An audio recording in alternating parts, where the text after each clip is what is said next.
With one simple project, I can show you how gorgeous clear epoxy looks, the easiest way to do a miterfold, and how fast it is to make sanded epoxy clear.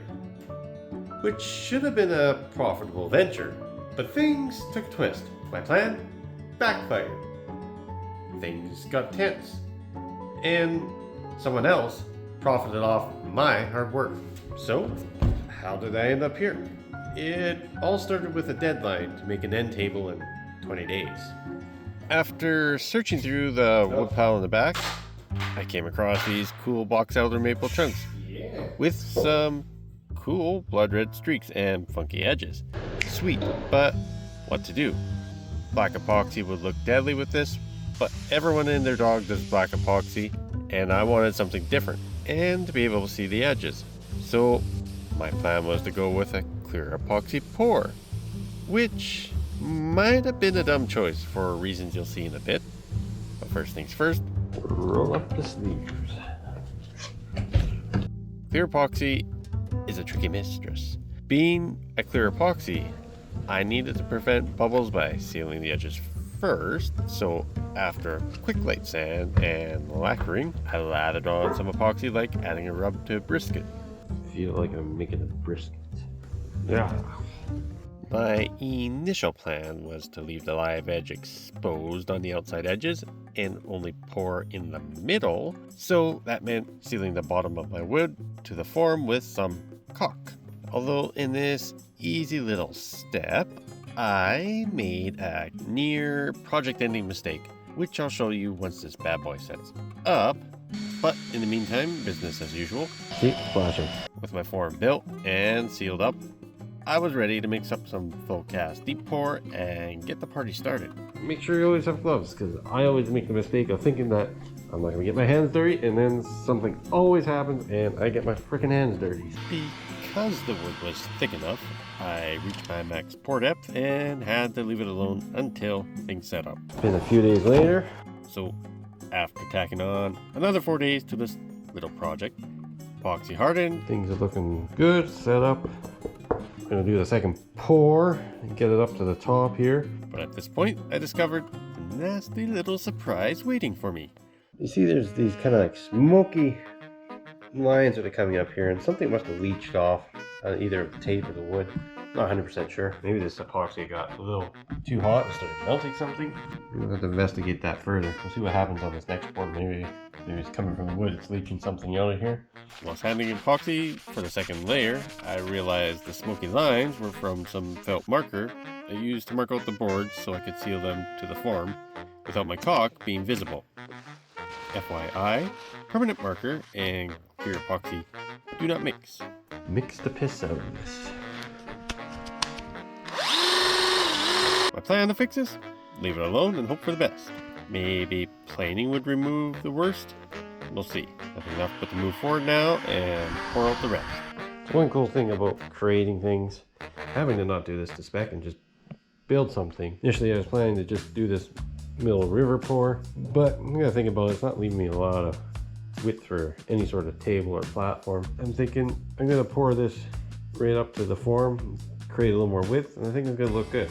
Kind of doing this one on the fly as I go. Again, after another waiting game, 7 days later to be precise, for cure time. It's time to get this out of the form, if all goes well. And to be completely honest, removing a pour from the form is surprisingly satisfying part of the process, especially with a clear epoxy, since you can literally watch it peel away from the form. Although, I'm not gonna lie, it's also partly nerve-wracking because I'm hoping the epoxy was properly mixed, cured, and that there's no hidden flaws, and that it just simply pops off easy enough. After getting this out of the form, I know I did one thing right at this point. It was definitely the right decision to add the extra epoxy to the edge. She looks sexy at this point, and it's not even milled to thickness yet, which is my next step. And this is where things were about to take a not so good turn. Normally, planing things to thickness should be a jolly, satisfying process. There are some dangers with this though, like what if the wood has a big chip out? Then what? Well, instead of the wood chipping, as I feared, it was the epoxy. crap. I wasn't sure if I needed it to cure longer or what the issue is. Maybe you can let me know? Because goddamn, my poor table looked like it had contracted smallpox. But it was too late now. I had the idea to slow the feed of the cutter down, and maybe this would cause less tear out. Thank Christ, this worked. There was some small tears, but at least the thickness sander could handle those without too much trouble. And if you ever wondered what happens when a 3-foot 80 grit sanding belt decides to blow up while you're running a epoxy table through the thickness sander, this is a thought I had while running this through the sander, because from time to time belts do self-destruct and detonate, and the results aren't pretty. However, knock on wood, because this didn't happen to me this time. I'd probably swear a bunch, then cry, then go home and drink. The next day, it was time to get stoked to do the part of the build I was most worried about, the miterfold. But before I could do this, I needed to square up my edges to get the miter perfectly parallel with the bottom. So I whipped out the handy dandy track saw, cut the edges slowly, and realized that I had to revise my plan on how I was going to cut my miterfold, because this was way too thick to cut an angle on with my saw, plus the blade was way too dull. And from another build, I know what happens with a dull blade. So on to plan B. Plan B was to use the CNC to cut the miter. What could possibly go wrong with this? Well, a lot actually. I needed to program it properly first, which is not my strong skill. So my best bet was to test it out on a scrap piece of the same thickness. Much to my surprise, it worked really well actually. So far so good. But next problem. I was hoping to use the vacuum on the CNC to hold my piece down, but somehow my piece had developed a small cup in it to the point where the vacuum wasn't going to do a damn thing to hold it down. Now what? After a moment of what the hell is Ashley going to do now, I had an idea. Although it was a bit of a roll of the dice, either this was going to work, or the past 2 weeks would be a complete waste of time and money. So my idea to hold this precious piece of wood and epoxy down and withstand the forces being exerted on it was to use painter's tape. No joke. Well, that and some glue. However, there wouldn't be any way to test it out. So there's nothing to it but to do it. To do this, in case you're wondering, I masked off both the CNC bed and the epoxy table, and used a little CA glue on one side and activator on the other side to glue it to the bed temporarily. The Lord hates a coward. This way, nothing is glued down permanently, so that I should be able to easily remove it without destroying anything. Hopefully. It was a bit of a task getting this laid down in the correct spot by myself without getting glue all over me, because if you ever work with CA glue, once it's stuck, she's stuck. The other cool thing about doing it on the CNC is that the little cup in the piece shouldn't matter as long as it's held steady when cutting it. The trick is, I still had to shim out some of the piece to keep it from rocking to give me a nice cut. Hopefully she's not going anywhere. Don't think it's gonna rock. Fucking terrified. Lord hates a coward. This is it. Don't get scared. It's the moment of the truth. Will this stay put? Or will I be redoing things? It was several tense minutes with my finger on the stop button. Every sound coming out of the machine gave me visions of the worst scenario. It's probably the longest I've held my breath in the shop.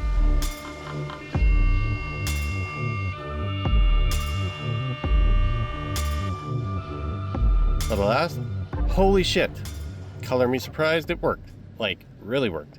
Thus far, until I was able to remove it off the tape and glue and check it. Yeah, to get this off, let's see.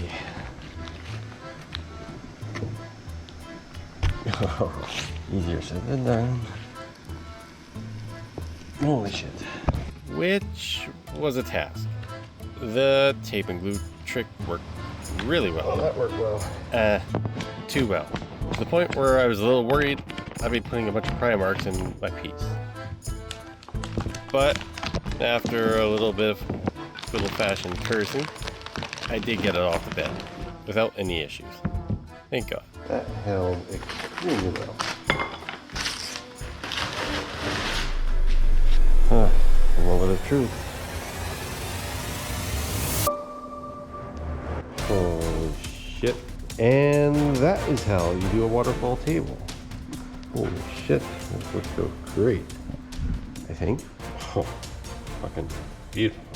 With the miter cut and fitting fantastic, you'd think from here on things should be smooth sailing, but you'll be wrong as shit, as you'll see. My plan to glue the miter together was to use some number 20 biscuits, M-bar clamps, easy peasy. Except I made an error. For some dumb reason, I had the idea to use wood glue on the wood. Let's use wood glue on the wood. While using clear epoxy to glue the miter together.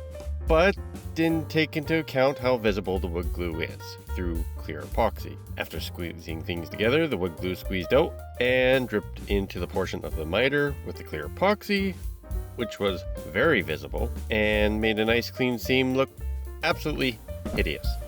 So after some grumbling, I quickly pulled the joint apart before things set up. Freaking wood glue. So next time, only epoxy. And try my best to clean the wood glue off everything.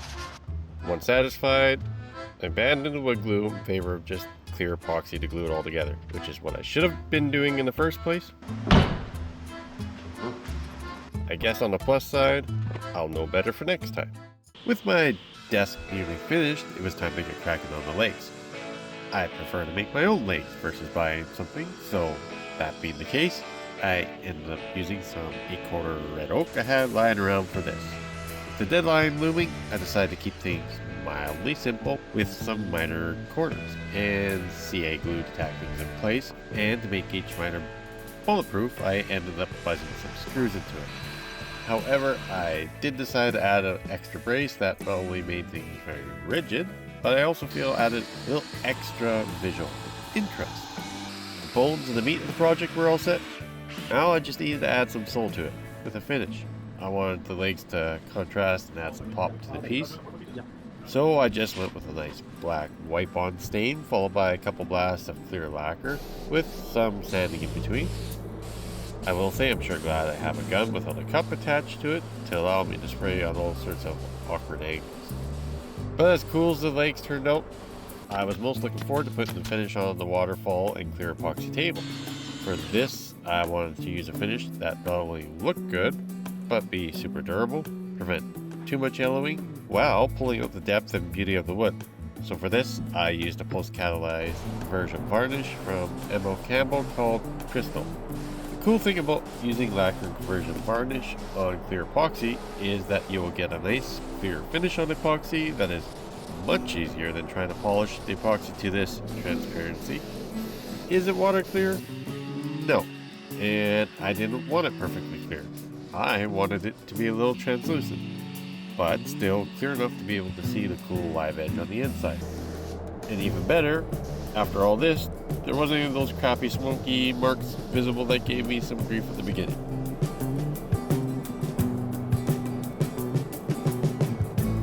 After all this, 20 days later, and I managed to have this ready to go a day before my deadline. And away it went. The time to admire, no long goodbyes. It'd be nice to say I sold this and made a bunch of money, but here's the rub. I didn't make a cent off this. In fact, it cost me money. But it did make someone else money. But why? Well, plot twist. This was never meant to make me money, as I ended up donating it to the local Lions Club to auction off as a fundraiser.